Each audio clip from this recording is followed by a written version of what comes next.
Mariana ran down the street, waving and smiling at the world. Today was her first day at the restaurant. She had searched so hard for this job, and finally, luck was on her side. Even though it was just a position as a dishwasher, there was nothing to fear. An official job meant she could take medical leave if her son got sick, and the stable salary was a relief for her nearly empty wallet. However, her excitement vanished the moment she crossed the restaurant's threshold. The contrast between the beautiful dining area and the kitchen was immense. A mountain of dirty dishes awaited her. The floor was filthy with grease spots, and hurried waiters disoriented her completely. She hesitated at the door until a stern-looking manager noticed and shouted, "Are you the new dishwasher?"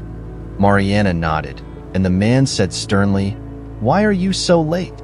From tomorrow, the work starts at 7 a.m. Don't just stand there. Change quickly and get to work. No slacking off." She quickly went to the utility room, donned a stained apron, a cap, and long yellow gloves. From that moment, the hell began. She spent entire days washing and scrubbing pans until they shone and reloading the dishwasher. Her feet hurt and were swollen. The experienced staff often mocked her, saying, "Careful not to wear yourself out like Cinderella. You might run away tomorrow. Get used to it. The work here is tough. Stronger women than you haven't lasted a week. You won't last long." Mariana remained silent, working diligently even though her strength was fading. She even fell asleep on the bus on the way home, her eyes closing from exhaustion. Mariana looked sadly at her swollen hands. The delicate manicure she had done yesterday now ruined, and this was just the first day. However, some generous tips at the end of the shift brought some joy. Mariana bought bread, milk for porridge, and sweets for her son and picked him up from daycare. Fabio ran cheerfully to his mother, chattering all the way, "It's okay. I need to get used to it. At least we won't go hungry, and we will pay the rent on time. We won't always be in debt. Life is hard, and we have no one to rely on but ourselves." At night, after putting her son to bed and reading him a story, Mariana stayed awake for a long time, trying to relieve the pain in her aching legs, reflecting on her life. Mariana's childhood was far from happy. Raised by a single mother on a meager saleswoman's salary, they lived frugally. She never had toys or new clothes, always wearing secondhand clothes, a constant source of humiliation at school. Her classmates mocked her, while their boyfriends received phones, scooters, and skateboards at parties. She only received chocolate and cheap souvenirs. And that name, Mariana, she hated it. Why did her mother choose that name? There was only one consolation for her: her studies. Her exceptional memory made her stand out in class, earning praise from teachers. However, her classmates laughed, saying, "You're poor. You can't even afford lunch. No point trying. University isn't in your future." Only her mother believed in her, assuring her, "Don't worry, I'm saving up." Mariana's mother had always reassured her, "Little by little, when you graduate, I will have saved a decent amount for your education. I want you to be happier than I ever was." Despite her mother's encouragement, Mariana did not attend her prom because she didn't have a beautiful dress and didn't want to embarrass herself in front of her peers. Besides, her mother had fallen ill. She had a persistent cough, initially thought to be bronchitis, and tried antibiotics and home remedies, but her condition worsened. She started eating poorly, always seemed tired, and had a persistent fever. When she finally went to the doctor and had an X-ray, the news was devastating. Mariana cried in secret while encouraging her mother. All the money her mother had saved for her education was spent on treatments. Her mother underwent rounds of chemotherapy, but her body couldn't take it. She passed away, leaving Mariana heartbroken and unprepared for the harsh realities of adult life. Her dreams of university remained just that, dreams. She had to learn to survive on her own. It was around this time that Tiago crossed her path. Mariana helped him prepare his diploma defense, and soon, feelings blossomed between them. Tiago wasn't wealthy either, so they looked for temporary jobs together, even doing odd jobs like wallpapering to earn extra money. Their dates were simple, usually at Mariana's house or in the park, but she cherished every flower or cheap lipstick he gave her. She loved Tiago sincerely and unconditionally. However, Tiago was frustrated with their impoverished life. He wanted to escape the routine and often complained, I'm tired of all this. After I get my diploma, what comes next? Becoming some engineer at my father's factory and counting every penny again? I can't earn enough for a fancy car or a vacation on the French Riviera. I have to find a way to win the lottery. I won't bow to work until I retire. Mariana would try to console him. Love, please don't be like this. We can't do anything about it. It's life. Everyone lives like this. Let's get married, have a child, and raise them together. Isn't that true happiness? We love each other, and that's the most important thing. But Tiago disagreed. I don't want kids now. Not everyone lives like this. You don't know another life besides what you see on TV. I want luxury, expensive cars. Resigned, Mariana mentioned a grandfather in a distant village, but she doubted he was a millionaire. Unexpectedly, she became pregnant. Tiago suggested an abortion due to their financial difficulties, but Mariana refused, determined to carry on with the pregnancy. As the due date approached, Tiago distanced himself, getting involved with an older, wealthy woman. I won't recognize the child, he said, leaving money for the delivery but abandoning Mariana. Devastated, she confronted him, but Tiago walked away without responding, leaving her alone. Mariana faced significant financial struggles. She discovered a talent for sewing, making clothes for her son Fabio and saving as much as she could. When neighbors asked why she didn't use disposable diapers, she would say, "I'm against them. They're harmful," hiding the reality of her financial situation. Catherine, a childhood friend, helped as much as she could. Fabio grew strong and healthy. At 18 months, Mariana enrolled him in daycare and started looking for a job. She was fortunate to find a position as a dishwasher in a restaurant, enduring everything to ensure her son's well-being. At work, Mariana stood out for her impeccable cleanliness, earning the respect of everyone. The manager was impressed and praised her, offering a bonus. However, the administrator was less enthusiastic. Don't praise her too much. She has a small child. If he gets sick, we might need a new employee, he said. He was universally disliked, and the feeling was mutual. He kept the staff under fear, withheld tips, and often didn't pay bonuses. Despite the exhaustion, Mariana's life became a bit easier. Victoria, always willing to take care of Fabio when the daycare was closed or he was sick, was a great help to the young mother, ensuring Mariana didn't have to take medical leave. One evening, during dinner, Bernardo mentioned to his wife Carla about hiring Mariana. She's a single mother with a small child. At first, I hesitated, thinking she might miss a lot of work, but then I felt sorry for her. She is so sweet, open, and attractive, even without makeup. Recently, I did an inspection in the kitchen, and I was amazed by her dedication. Impressed with her hard work, Carla felt a surge of tension as she noticed her husband's enthusiasm while talking about the dishwasher, Mariana. She feared losing her luxurious life. Why so much enthusiasm? She thought, deciding to get rid of Mariana to protect her lifestyle. Mariana worked diligently, unaware that she had become the enemy of the restaurant owner's wife. One workday, Bernardo gathered everyone in the office. He and Carla were there, and he announced that Carla's gold pin had disappeared. "I'll have to search everyone," said Bernardo. The head chef protested, defending his team, but Bernardo insisted on starting with Mariana. Trembling, she emptied her bag, but the pin wasn't there. Suddenly, Carla pulled Mariana's pocket, and the pin fell out. "You're a thief," Carla exclaimed. Mariana tried to defend herself but was fired on the spot. She left, crying, jobless and penniless.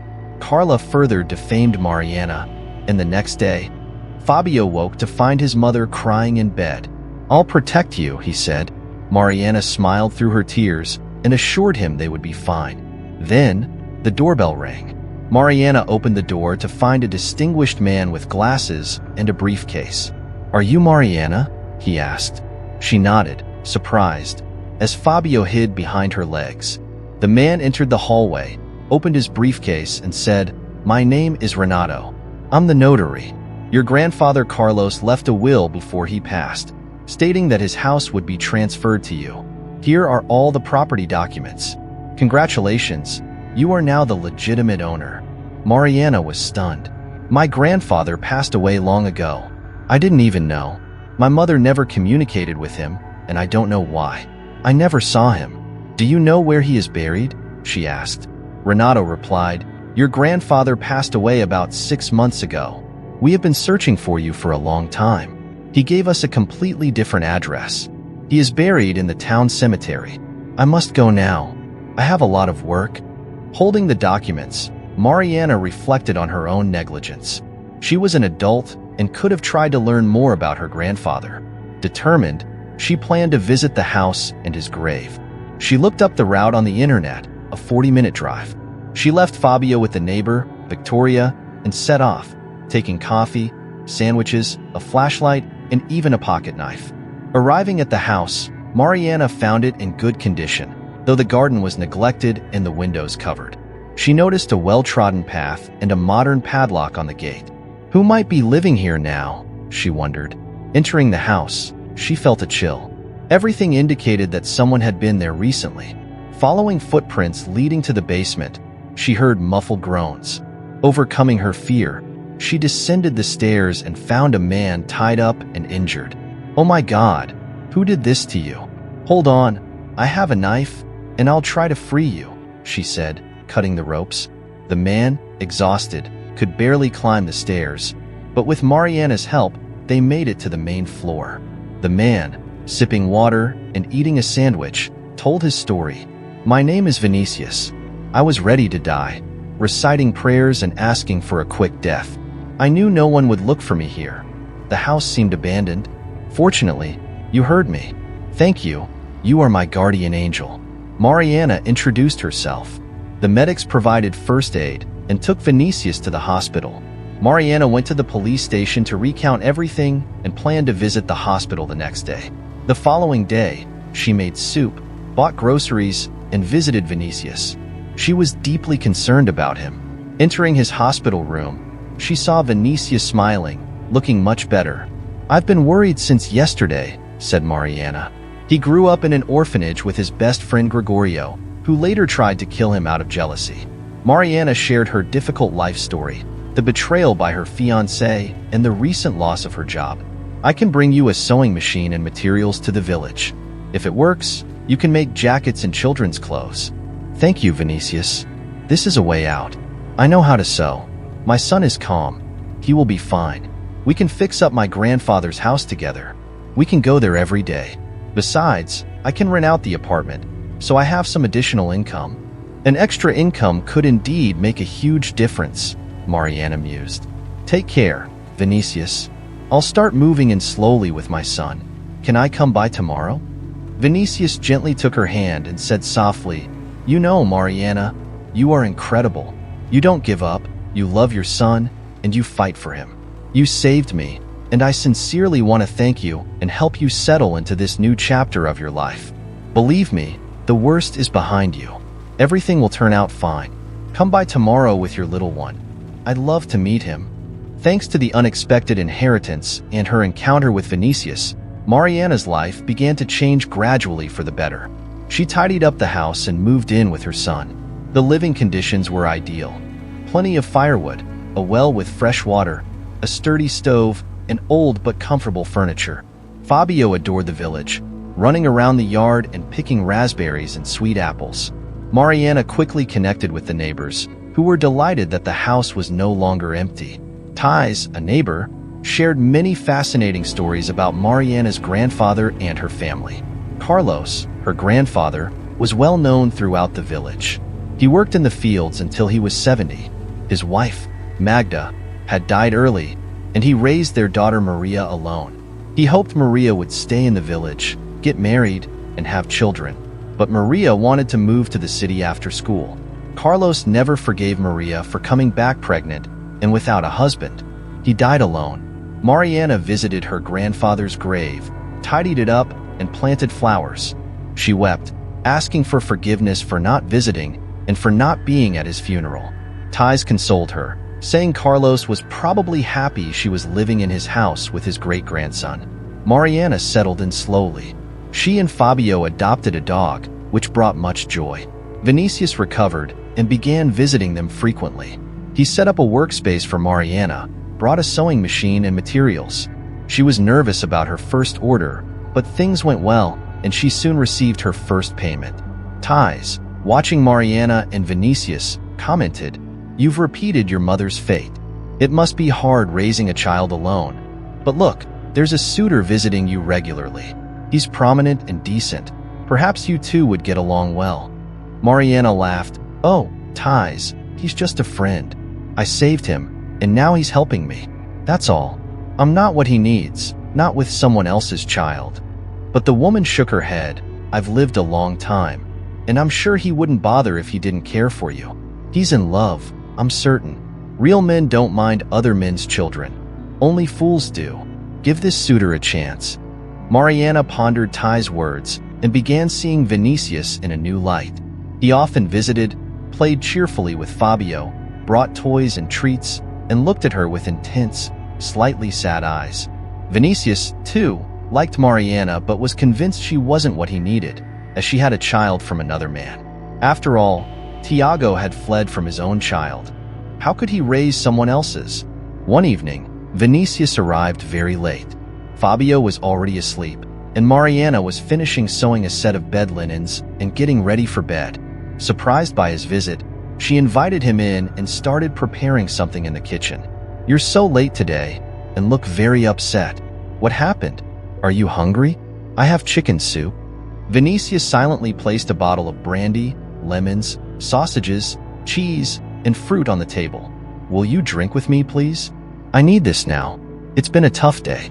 They put Gregorio in prison, and I met with him today. You can't imagine how bad I feel right now." Mariana understood everything. She brought glasses, cut the food, and they drank, nibbling on the lemons. Vinicius shared his story. He had asked Gregorio why he betrayed him and what he had done to offend him. Gregorio responded with words Vinicius couldn't repeat. Gregorio had harbored resentment since the orphanage when Vinicius was adopted and he wasn't. Gregorio saw Vinicius's gifts as bribes, though they were given out of friendship. Now, Gregorio faced a long prison sentence. They drank a bit more, and Mariana got quite tipsy, having never had strong drinks before. Vinicius moved closer, hugged her tightly, and began kissing her. Mariana felt a swirl of emotions inside her. "I love you, dear. I don't want to leave. Can I stay? Please don't send me away. I feel so good with you, and I'm ready to raise Fabio as my own son. Let's try to be a family, if you feel the same way. Tell me, do you like me?" Tears welled up in Mariana's eyes. She nodded and whispered, "I do love you too. I was just afraid to say it." From that day on, Vinicius and Mariana began living together in her grandfather's country house. Surprisingly, Vinicius truly enjoyed being there. The air was fresh, the tranquility and freedom were invigorating, and it wasn't too far to commute for work. In the evenings, they would fish together or simply sit by the river, basking in their newfound happiness. One typical weekend morning, the family was having breakfast in the kitchen. Fabio was trying to imitate everything Vinicius did. At 8 o'clock, they were all enjoying coffee and sandwiches while Mariana admired her beloved men. Suddenly, someone knocked on the gate, and the sound of a car engine came from the other side of the yard. Curiously, Mariana went to open the door and was astonished to see Bernardo, the restaurant manager, standing there with a bouquet of flowers and a large cake. He looked nervous and began, "Good morning, Mariana. You live quite far. It was difficult to find you. I came to ask for forgiveness. I admit I didn't understand the situation at the time and fired you without cause. I embarrassed you. You are not guilty of anything." He handed her the bouquet and the cake. She invited him in and served aromatic tea. "How did you find out? Your wife accused me of theft. It was a disgrace." "Ah, this is my fiancé Vinicius and my son Fabio," Mariana introduced. Bernardo began to explain, "After I fired you, I couldn't believe you had stolen the pin. Then the cleaner told me she saw my wife throw the pin at you but was afraid to speak up during the scandal. I reviewed the footage, and it was true. Carla admitted everything. She was jealous of you. If you want to come back, I'd be happy. No one worked as well as you did." Mariana smiled and declined, "I have a job that I love now. Everything happens for the best. Thank you for coming to apologize. I feel relieved now." Bernardo seemed hesitant to say more. Please go ahead, Mariana urged. Gathering his courage, Bernardo confessed, Your mother was my first love. We had a passionate romance in our youth. You are my biological daughter. Shocked, Mariana questioned, Where have you been all these years, father? Why did you leave Mom? What do you want now? Bernardo lowered his eyes. I was a terrible father. Your mother and I. He trailed off, clearly struggling with his emotions. My mother and I loved each other deeply, but I was young, and my parents were against our relationship. Maria was hurt and left without giving me her address. I tried to find her, but it was in vain. I got married, divorced, and later married Carla, who was only interested in my money. I never had children, though I always dreamed of it. This isn't an excuse, but life went on. Now, Fabio is truly my grandson, and I want to be part of his life and take care of him. Please, forgive me. Mariana responded, I'm sorry, but I'm not ready to talk about this right now. I need some time to think. Bernardo handed her his business card and said, If you ever want to get in touch, please call me. You and Fabio mean the world to me now. After he left, Mariana broke down in tears, outraged by his attitude. How could he do this? He lived his life for pleasure while Mom and I lived in poverty. Mom died in my arms, and where was he? I was alone after giving birth, without any support. Where was my father then? And now he suddenly shows up? Vinicius listened quietly, shaking his head. He then replied, Don't be so upset, my love. Yes, your father didn't raise you or support you when you needed it most. You're right about that. But think of it from another perspective. You told me yourself that your mother didn't communicate with her own father, and you regret never knowing your grandfather. Now, are you condemning Fabio to the same fate? Why shouldn't a biological grandfather be allowed to communicate with his grandson? I grew up in an orphanage and was raised by adoptive parents. I'm grateful to them, but if my biological parents found me now and wanted to reconcile, I would forgive them. Your father will have to answer for his own sins.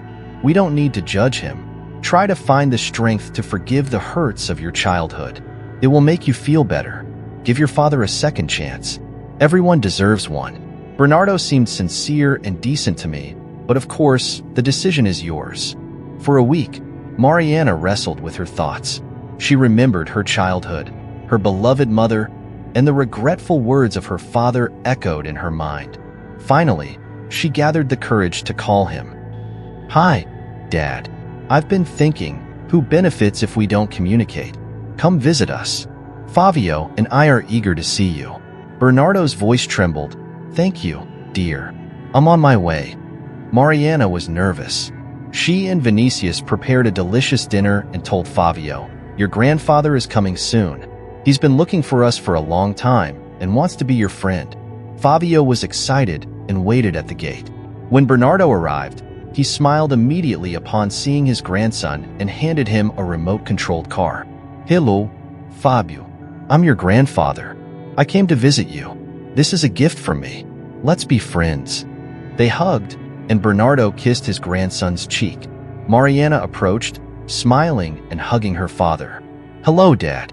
Let's go inside. Dinner is ready. Let's get to know each other again. They had an emotional time together, talking a lot. Bernardo bonded with his grandson and Vinicius. Mariana and Bernardo looked through family photos, crying together as they remembered her mother. Mariana's heart felt lighter, and she was glad her father had found them. After all, blood ties should be cherished. From that day on, everyone's lives changed significantly. They became a united family.